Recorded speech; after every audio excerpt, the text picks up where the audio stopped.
Waheguru Ji Ka Khalsa, Waheguru Ji Ki Fateh. Today I want to talk a little bit about self-defense with handguns and other weapons as a result of all of these terrible shootings that have been happening in the United States.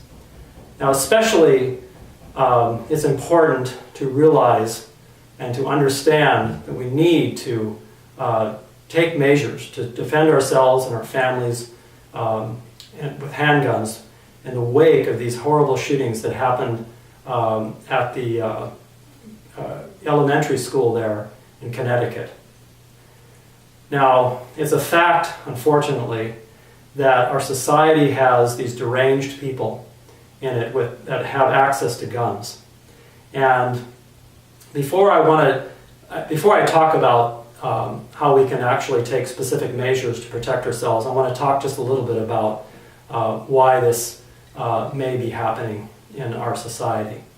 I listened to some of the news reports and to some of the other accounts of the shooting, and it seems that this young man who did the shootings was part of a broken home, and I suspect there was no worship of God or other spiritual things that were happening in his family.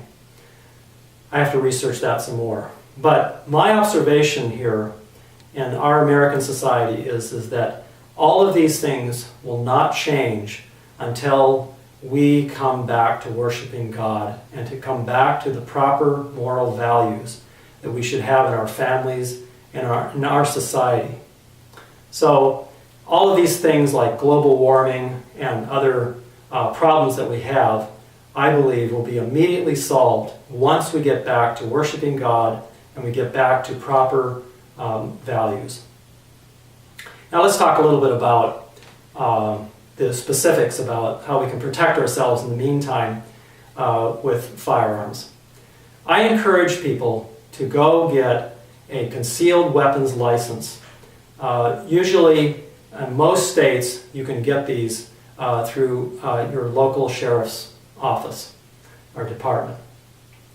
I just recently attained a concealed weapons license through the Sutter County Sheriff here in California, and I have to say that it was a very good process. I've been around firearms since I was 11 years old, and I learned a lot myself about how to do self-defense and the laws concerning self-defense and where you can and cannot carry a concealed weapon. Now, I would say that if the teachers or staff would have been, somebody at that school would have been carrying a concealed weapon or had access to a weapon that could have saved lives.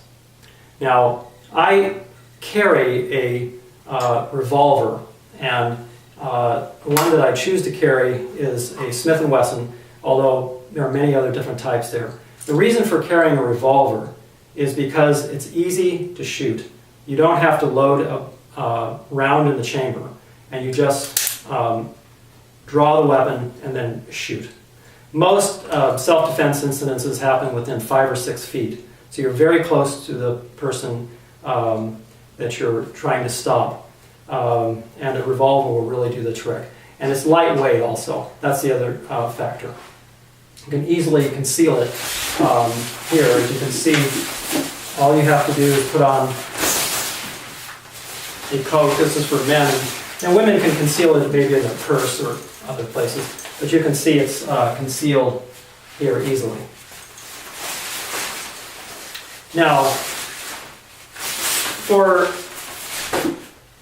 that school situation, I think it would be appropriate for all schools and places like the Sikh Gurdwara, where there was a shooting, to have a weapon like this, a rifle.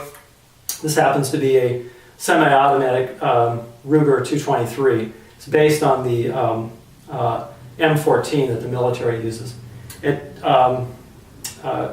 is capable of shooting as many as 20 or 30 rounds, and this would be good in order to hit the person in the head that was attacking if they were wearing a bulletproof vest, like that deranged young man who was at the shootings there in Connecticut. if you're trained, you could easily shoot somebody in the head with this rifle. I tried out for the Olympics for five different times, and I know from experience that you could hit that person in the head if you were trained. This is another handgun that I have. It's another Smith & Wesson, again, another revolver. And you can see here that the hammer is shaved down in order to prevent any cut in the clothing or any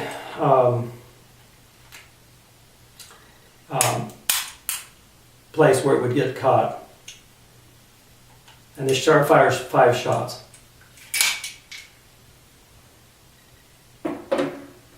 Now, for those that may be Sikhs that are listening to this video, I want to remind you that Guru Gobind Singh Ji, who is our 10th Sikh Guru, encouraged us to train with weapons. And he encouraged his sons, he encouraged all of the Khalsa to get trained in weapons and to be able to defend ourselves, our families, and defend those that cannot defend themselves. So it's part of our history. And if you will read the history of the Sikhs, you will see that many times the Sikhs have fought battles against oppressive the Moghals who attacked India. And but Guru Gobind Singh was compassionate as well. He wasn't just an aggressive monger. He was a true compassionate person. In fact, there's a story about how he shot arrows at the attacking Mughals, and then those with gold-pointed arrows, so that when they were found by their relatives, the relatives would have this gold in order to help them. So he was a very compassionate person. And so we want to be as compassionate as possible in this type of defense. But we have to face realities of how we can and how we must defend ourselves, and how we have an obligation to defend ourselves, defend our families, and defend those who cannot or will not defend themselves. So thank you for your time, and I hope you'll investigate these different options for you in getting concealed weapons and to get training and get proper training with firearms. Waheguਰੂ ji ka Khalsa, Waheguਰੂ ji ki Fateh.